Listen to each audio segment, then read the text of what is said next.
Chetan from Testing Gyan.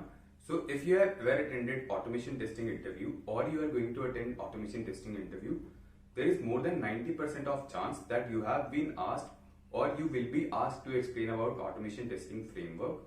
So in this video, we are going to discuss that how to explain most famous automation testing framework, that is POM, in an interview. So let's start.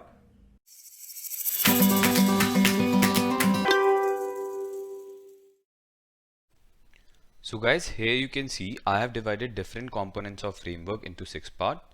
So let's understand how we can explain each component in an interview. Step 1 is language. Start from very basic, the language which you have used in your framework. So in our Selenium project, we are using Java language. Step 2 is type of framework. So we are using TDD, that is test driven development approach, by using quick start template of Maven, and all our dependencies are defined in pom.xml. Step 3 is design pattern, explain about page object model. So as per the page object model, we have maintained a class for every web page. Each web page has a separate class file, and that class holds the functionality and elements of that particular web page, and separate classes are defined for every individual test. Step 4 is reusable component. Now once basic is done, explain about reusable components in your framework. So first one is properties file. So this file stores the common information which can be accessed throughout the framework, such as on which browser you want to run, your application URL, your user credentials.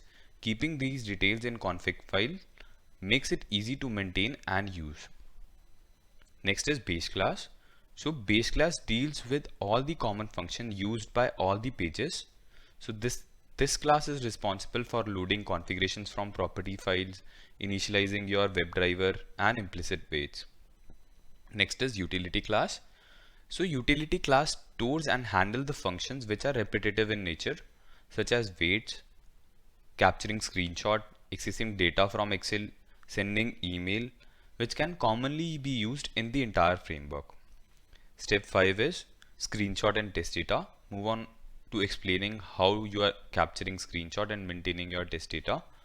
So for screenshots, we have used listeners class in our framework to capture screenshot on any failure, and these screenshots will be stored in separate folder, and which can be further added to your output report. Coming to test data, using Apache POI, we are accessing all our test data through the Excel sheets.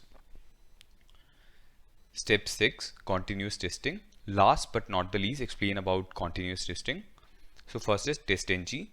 So this is used to achieve assertions, grouping and parallel execution. Explain why you are using TestNG grouping, so that you can run smoke, sanity and regression test cases as per your need. So let's take an example. There is a small change in your application, and your team wants to run only smoke test cases or only limited test cases.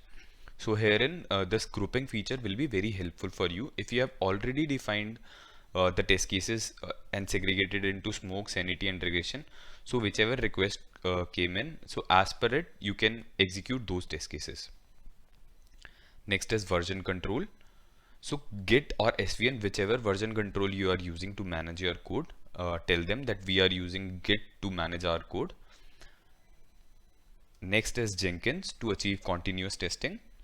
Further, you can explain how you are triggering your test cases in Jenkins, either daily at specific time, or next can be when developers checks in code. So yep. So guys, that's all about explanation of framework in an interview. I hope it will help you. If you like the video, please hit the like button and don't forget to subscribe to Testing Gyan. Thank you.